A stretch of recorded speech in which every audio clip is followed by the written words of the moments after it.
como você faz para lidar com aquelas insistentes dores musculares que, vez por outra, acabam aparecendo para poder acabar com o nosso dia? Pois é, você toma remédio, você faz exercícios aeróbicos, musculação, prefere um alongamento? Qual é a sua estratégia para viver bem?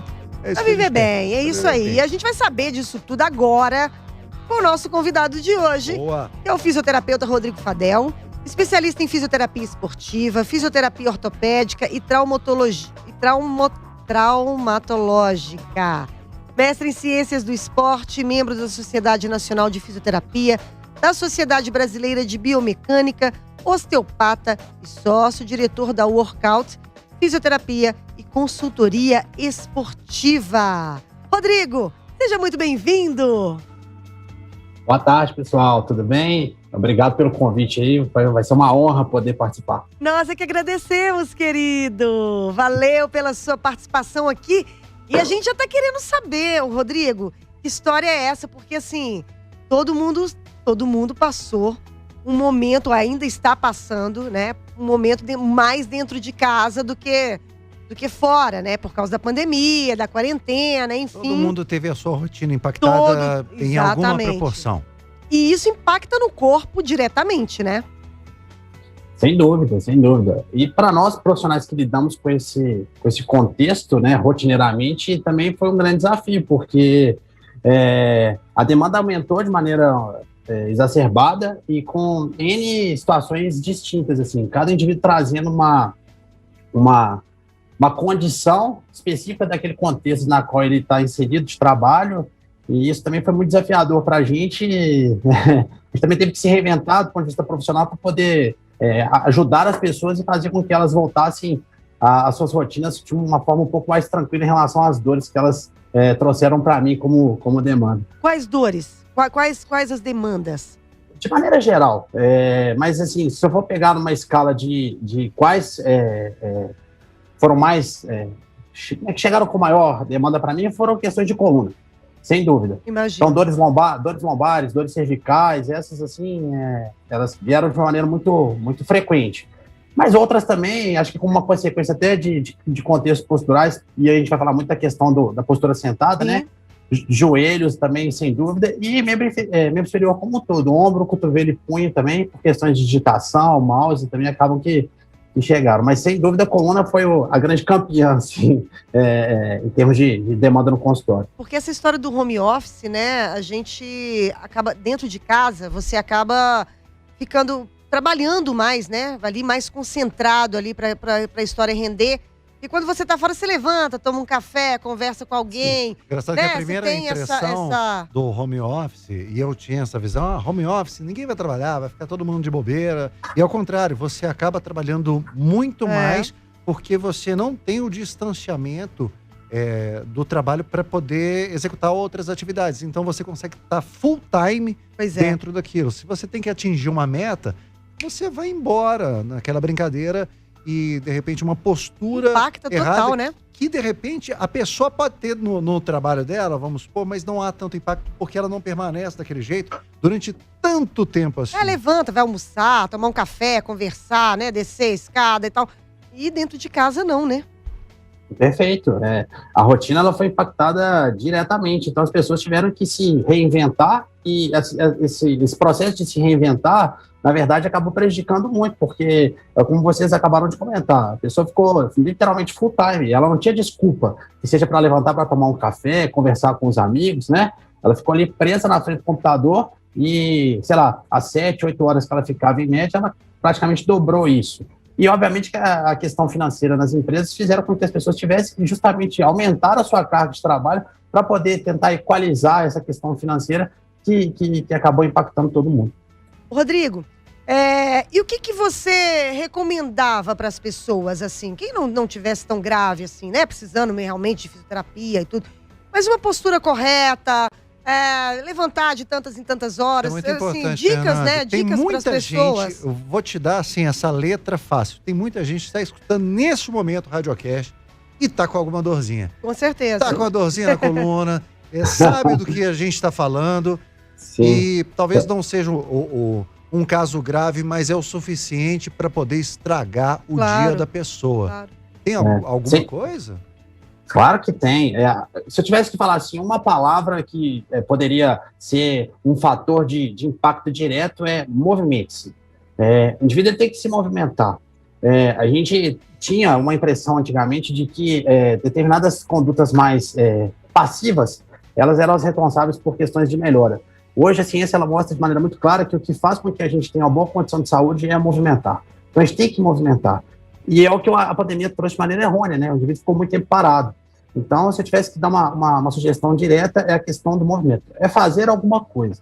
E, obviamente, à medida que o indivíduo se sentir bem para aumentar essas demandas em termos de movimentação, de exercício físico, aí sim, buscar um processo um pouco mais individualizado. Porque eu falo muito o seguinte, o que é boa postura para um não necessariamente é para o outro. Claro. Né? Então, cada indivíduo tem a sua demanda pessoal, né? Chama-se de princípio da individualidade. Cada indivíduo, por maior que sejam as semelhanças anatômicas de todos nós, né, tem a sua demanda específica. Então, o que é bom para mim em termos posicionais, posturais, e necessidades em termos de melhora, não necessariamente é para a Fernanda, é para o Bruno, e assim vice-versa. Então, se eu tiver que aumentar a minha condição, né, de otimização do meu contexto físico, né, de melhora de força, flexibilidade, mobilidade, aí eu preciso ter um pouquinho mais de orientação, né, talvez passar por um crivo avaliativo, para aí sim a gente conseguir indicar um caminho mais assertivo e de maneira individual. Mas para aquele que não está fazendo nada, só o fato de caminhar um pouquinho já é muito. E, obviamente, é tentar melhorar e aumentar isso. Isso é curioso, assim, eu estou pensando, dentro disso que ele falou, que cada um tem uma estrutura diferente, é verdade. Você pode tentar a melhor posição para você trabalhar, mas depende do seu tamanho, que aí a posição da mesa ela vai se relativizar em torno disso, ser mais alto, você mais baixo. A questão, às vezes, tem uma lordose natural, então aquilo evoca uma determinada postura, de repente o outro é de outra forma, aí você vai num padrão e você está arrebentado. E aí eu queria te perguntar um negócio. A pessoa que tem um cuidado de ter aquela determinada postura que é a mais indicada, num curto espaço de tempo, beleza, ela está fazendo legal. Mas aquelas horas e horas e horas, mesmo cuidando da postura, podem ocasionar problemas, dores, mesmo a pessoa sendo o CDF da postura ao computador?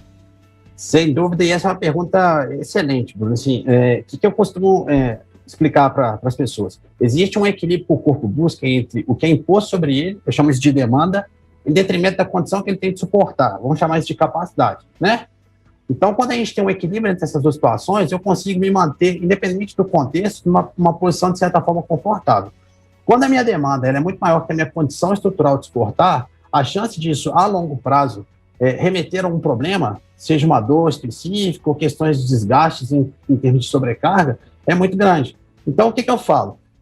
Se não tem como eu alterar a minha rotina, ou seja, se a minha demanda é uma demanda grande, né, eu fico horas sentado, o que eu preciso fazer? Aumentar a minha condição estrutural de suportar. E quem dá essa condição é a musculatura. Quanto mais forte eu estiver, mais eu consigo me manter equilibrado acerca de uma demanda física. Ou seja, se eu preciso ficar 8, 10, 12 horas sentado, eu preciso me condicionar para tal situação, né? Eu preciso fortalecer determinados músculos estabilizadores, que dão condições posturais importantes, eu preciso melhorar a minha mobilidade, a minha flexibilidade, para que eu consiga aguentar aquilo que eu vou impor. Olha, a gente fica falando também, né, sentado, muito tempo sentado, mas a gente também esqueceu do celular. Porque o pescoço, tem muita gente que trabalhou não só no computador, mas também no celular, que hoje resolvem várias coisas no nosso dia a dia, né? Fora rede social, enfim, que chama atenção. Mas as pessoas ficam sempre, né, com o celular e o pescoço numa posição sempre abaixada, né? Você falou do seu marido. E o meu marido tava reclamando de dor. Que eu também já tive isso, eu gosto de assistir vídeos no YouTube, e aí eu fico vendo, isso. De repente me chama, ai, oi.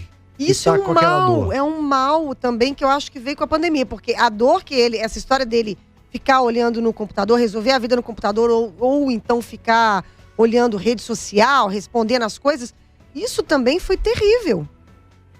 Não, a tecnologia ela é benéfica para uma série de coisas, mas em contrapartida, quando a gente pensa nessa questão da saúde postural, estrutural do ser humano, ela traz vários problemas. E o celular, sem dúvida, é uma ferramenta de maléfica aí, porque aumentou-se muito, né, a necessidade do celular. Ele é uma ferramenta de trabalho, não tem jeito, né? A maioria das pessoas resolve a vida delas pelo celular.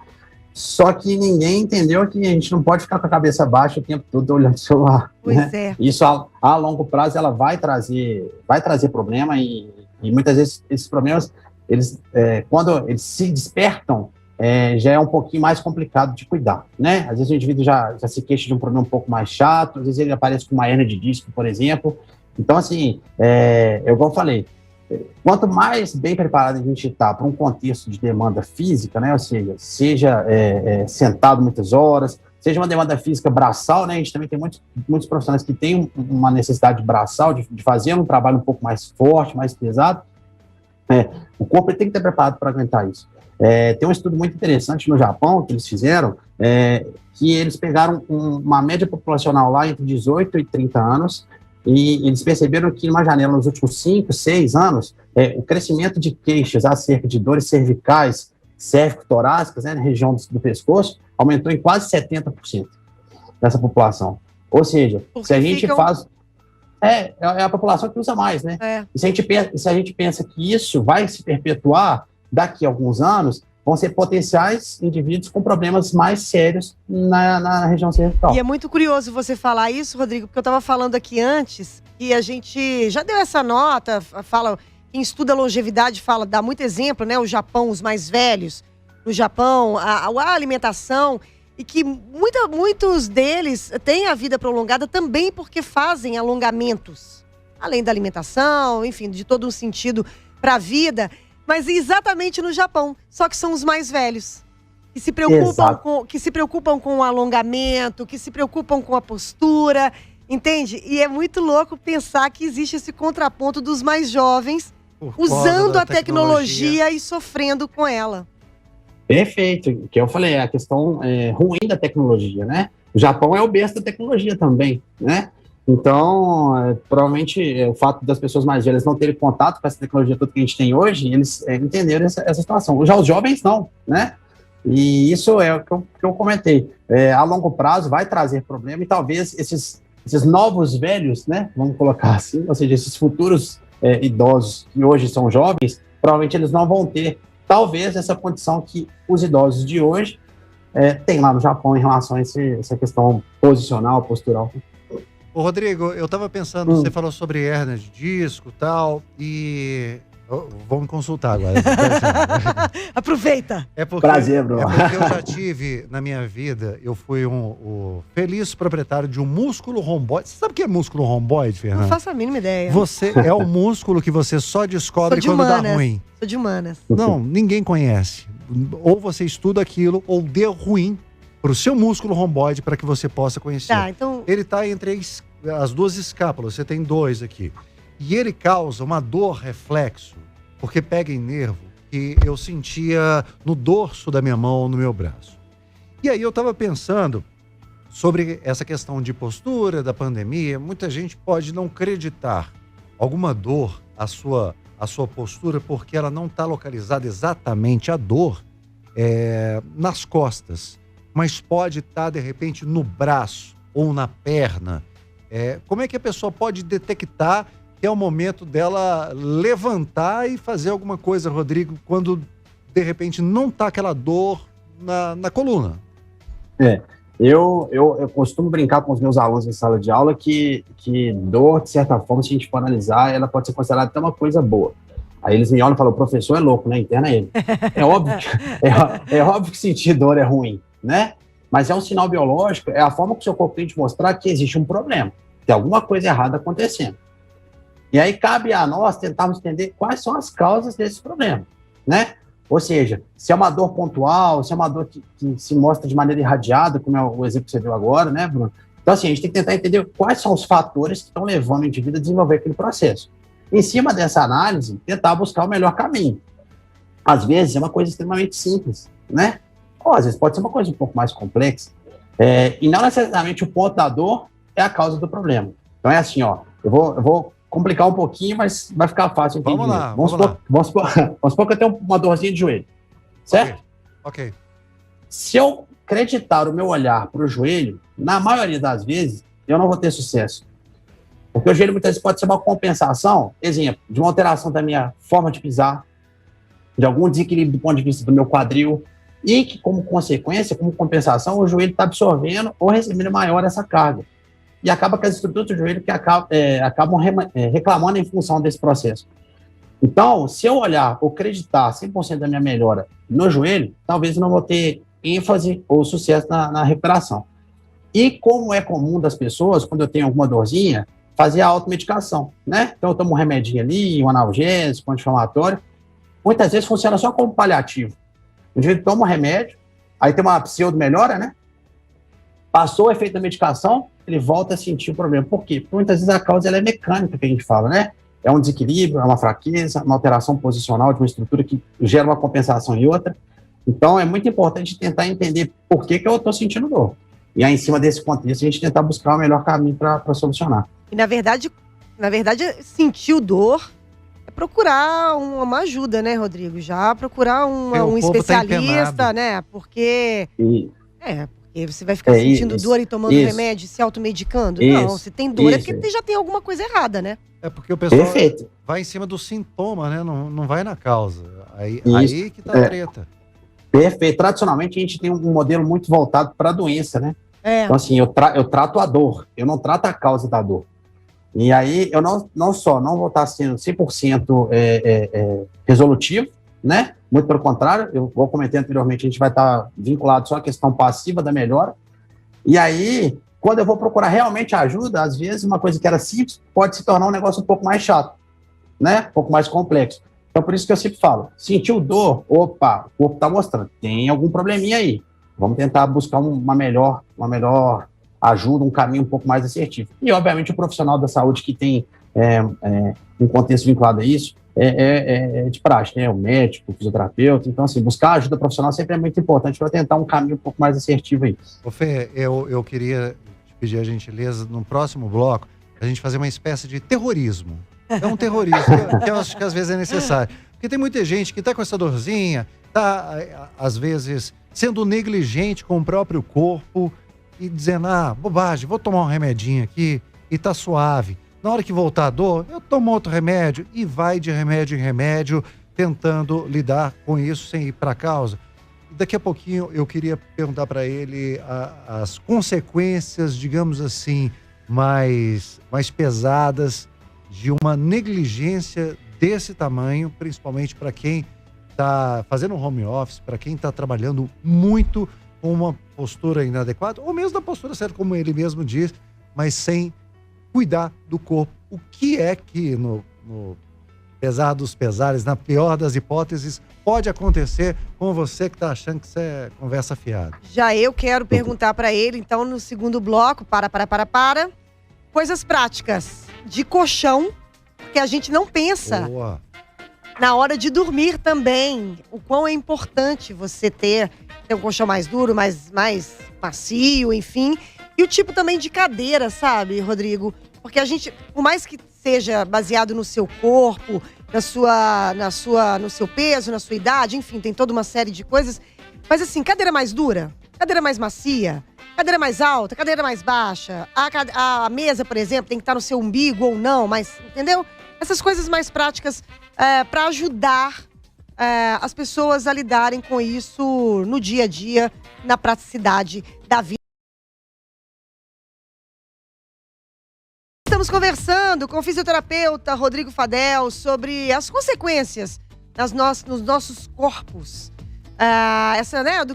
Do que aconteceu com os nossos corpos nessa pandemia, nessa quarentena, home office, ficar muito tempo sentado. Daqui engordou, ficar mais não. tempo, né? O que aconteceu com o meu corpo? Eu engordei. Não.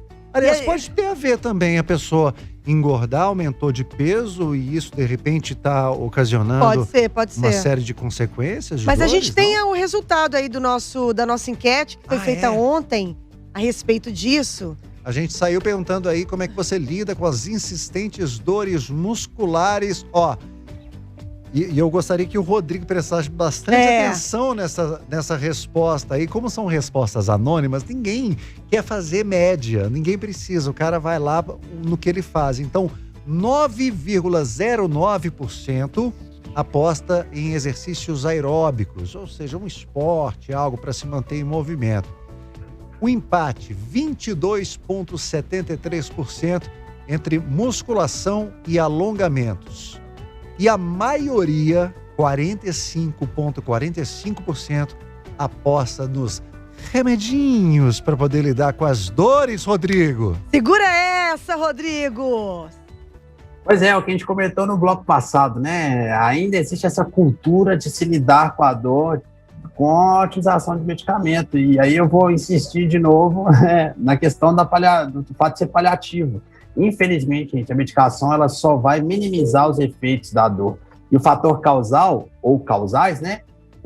Eles continuam presentes. Então, passou o efeito da medicação, a dor vai voltar. E mais, se o indivíduo ele lida com isso de uma maneira um pouco crônica, né? Ou seja, para toda dor que aconteça, ele só vai vincular a melhora a partir do momento que ele toma o remédio, a longo prazo, ele pode ter consequências muito grandes, né? Não só do ponto de vista musculoesquelético, como a gente vem comentando aqui, né? As dores articulares, musculares, enfim, mas questões até do ponto de vista renal, hepático, problemas um pouco mais chatos, né?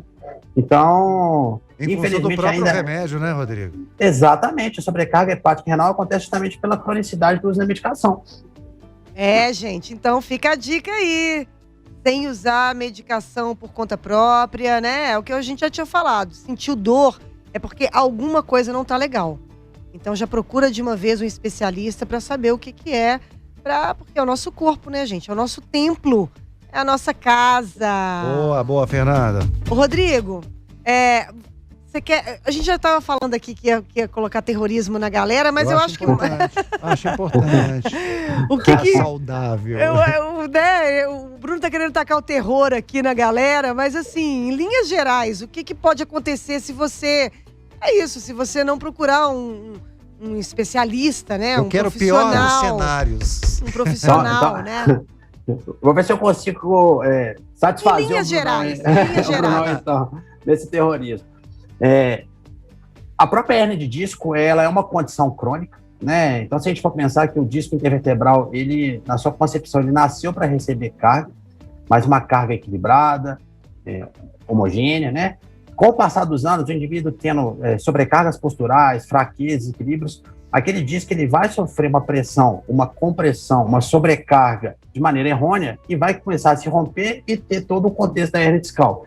Então, a hérnia de disco já é uma condição crônica, já é uma condição que o indivíduo ele, vai galgando ao longo do tempo. E aí, qual que é o problema disso? Uma vez com hérnia, sempre com hérnia.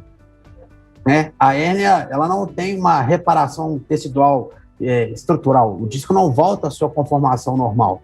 Então, o indivíduo ele passa a ser um indivíduo que vai ter que ficar de maneira vigilante em relação a questões de coluna, sobrecargas de coluna, né? E quando a gente tem crise de hérnias, ou seja, quando o indivíduo entra em estado de crise, a dor é lancinante, né? Geralmente, em média, para ter uma melhora em termos de recuperação, de herniação, é em torno de 4 a 8 semanas. Então, é uma condição muito chata, muito complicada. E essa é uma primeira condição. E outra condição crônica que é muito comum com o sedentarismo, com as alterações de posicionamento postural, são as sobrecargas articulares, né? Os desgastes de cartilagem, né? As condropatias, enfim. Cartilagem também não regenera. Então, uma vez que a gente tem uma lesão condral, uma lesão de cartilagem, infelizmente não volta.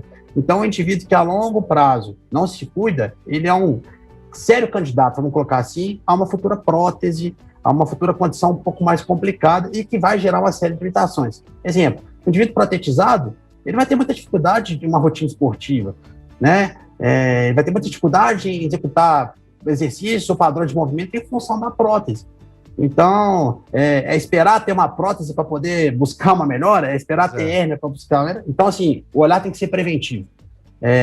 A gente tem o hábito, e aí a gente comentou a respeito da medicação, de ser sempre curativo, né? Eu só vou buscar ajuda quando a coisa tá feia, né? Quando o trem tá ruim, tá russo.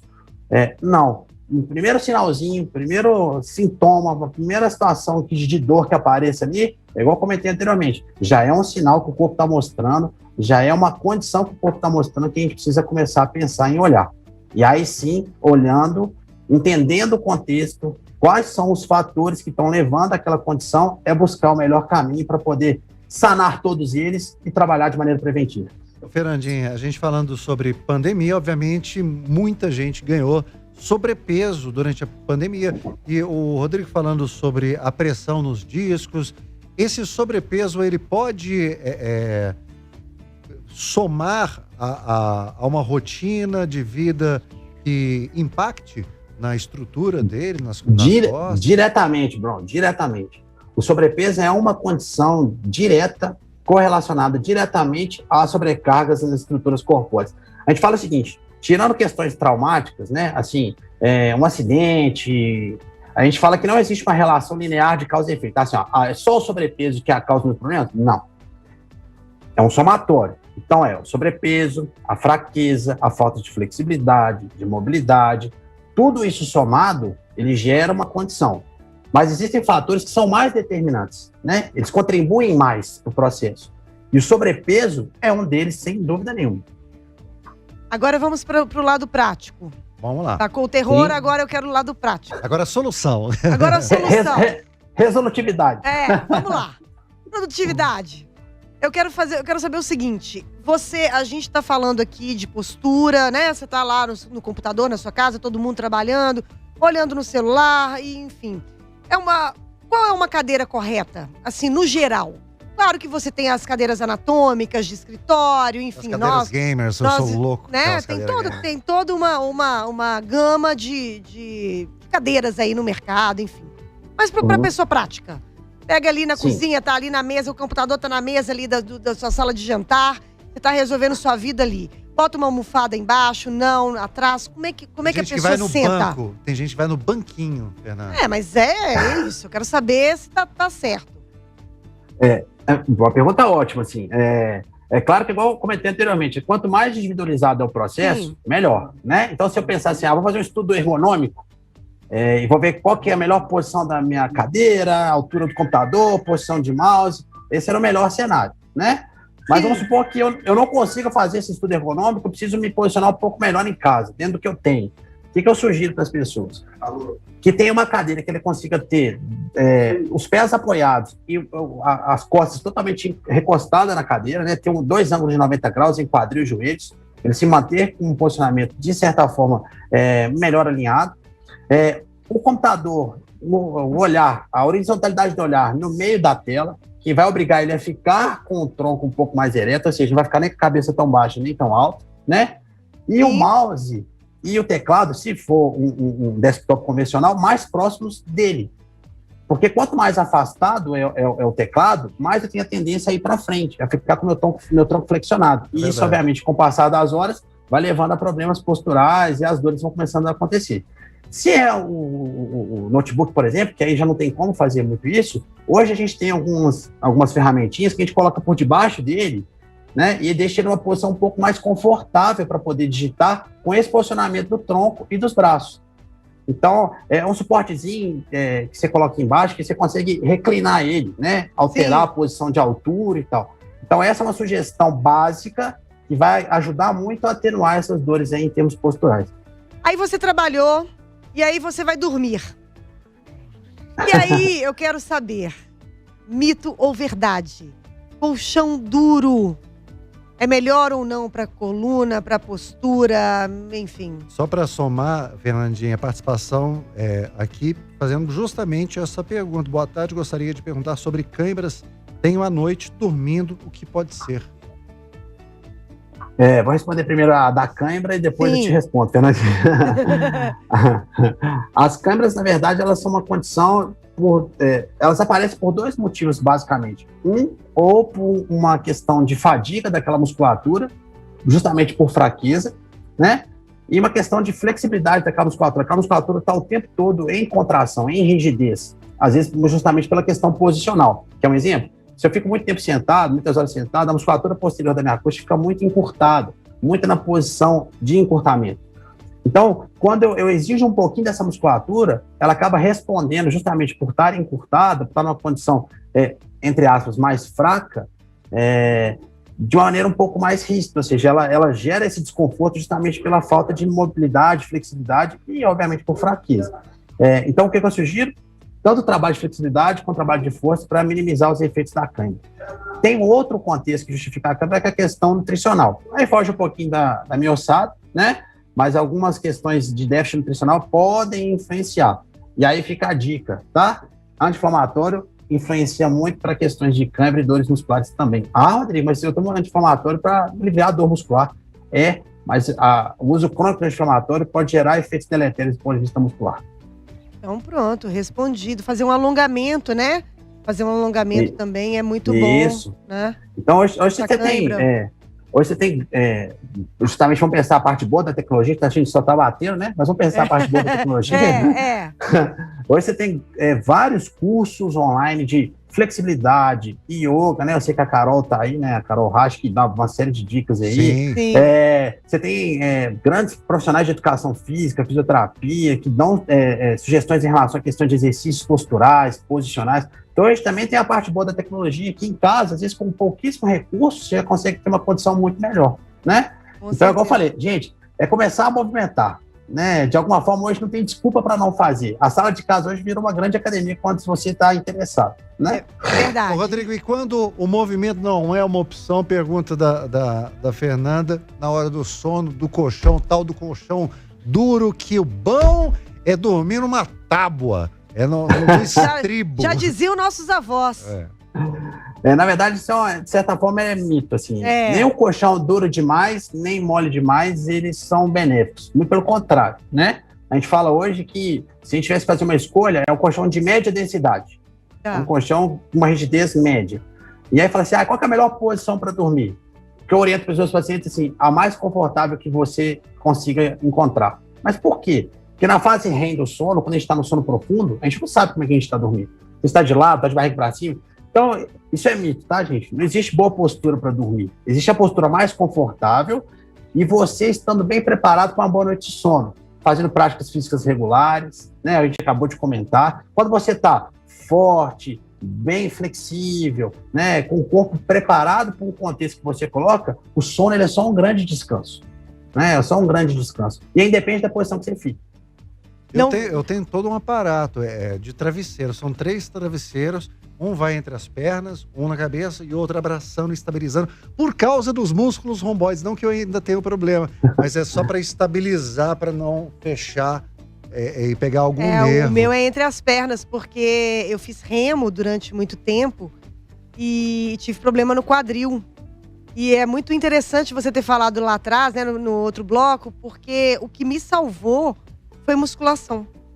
Eu perguntei, qual é que eu tenho que fazer? O meu professor, que também é fisioterapeuta, né, o meu instrutor de remo, ele falou, Fernanda, musculação é o que vai fortalecer os seus músculos, o seu abdômen, né, tudo. E foi o que me tirou a dor não precisou de remédio, não precisou de nada. Foi o que tirou a minha dor do quadril. Cerca de 70% da capacidade de proteção de um segmento corporal, né, de uma articulação no corpo humano, ela se deve ao componente ativo, músculo. Então, você quer ter uma articulação protegida, você tem que estar forte. Então, quanto mais forte você tiver, e força não tem muito a ver com carga, não. Isso é uma outra coisa que as pessoas confundem, Sim. né? Eu vou na academia, vou colocar aquele tantão de peso. Não. Pelo contrário. Se você estiver fraco e coloca carga em demasias, aquilo pode trazer malefício. Vai te prejudicar, você vai machucar. Então, a carga ela tem que ser colocada de maneira progressiva, de acordo com a sua condição, né? E força tem muito mais a ver com resistência, a condição que aquele músculo tem de suportar tudo que você impõe durante o dia, né? Então, estar forte é sinônimo de saúde para as articulações. Ô, Rodrigo, tem um negócio que me incomoda bastante, já tem um tempo que não rola, mas é um músculo que fica vibrando. Parecendo que, principalmente na hora que você vai para o repouso, por exemplo, o músculo da perna ou do braço, que começa a vibrar parecendo fraqueza do músculo. É mais ou menos por aí? Não deixa de ser uma fraqueza, né? Essa calistenia, essa vibração, essa contração involuntária da musculatura, isso mostra que ela está... mostra que ela está fraca, assim, ela entrou num processo de fadiga, né? E é um sinal, de novo, um outro sinal biológico, assim, me ajuda aí, eu preciso melhorar um pouquinho. Você quer que eu faça isso, mas eu preciso melhorar minha condição para fazer. Isso é porque não chegamos nos olhos. Quando começa a tremer os olhos, né? Aí é de nervoso. Aí já é de nervoso. Rodrigo, muito obrigada pela sua participação aqui hoje, esclarecedora, super necessária. Vou pensar mais na minha postura, porque a gente nunca pensa, né? Só quando a gente conversa, assim, é que a gente se dá conta, né? Muita gente participando pelo 993169898 e em massa te agradecendo aí pelas dicas fundamentais para qualquer momento, na verdade, mas principalmente com as pessoas trabalhando na frente do computador. Quem quiser te achar, Rodrigo? Pode me achar nas redes sociais, né? @RodrigoFadel10, da minha empresa, @WorkoutFísio. Enfim, eu que gostaria de agradecer a oportunidade, o convite. Estou à disposição para quem quiser bater um pouco mais de papo sobre esse assunto e outras situações que demandam. Eu que agradeço, viu, gente? Muito obrigado mesmo. Maravilha. Obrigada, Rodrigo. Tchau. É isso. Muito bom, muito bom. Eu tô igual meu músculo com fadiga, eu tô vibrando. Ai, gente, só eu acho graça, né? Deve Será ser. que só eu acho Eu graça? faço só pra você, Eu acho que Fernanda. não, Meu acho que não. objetivo é você. Acho que tem uma galera aí que acha graça também, tá?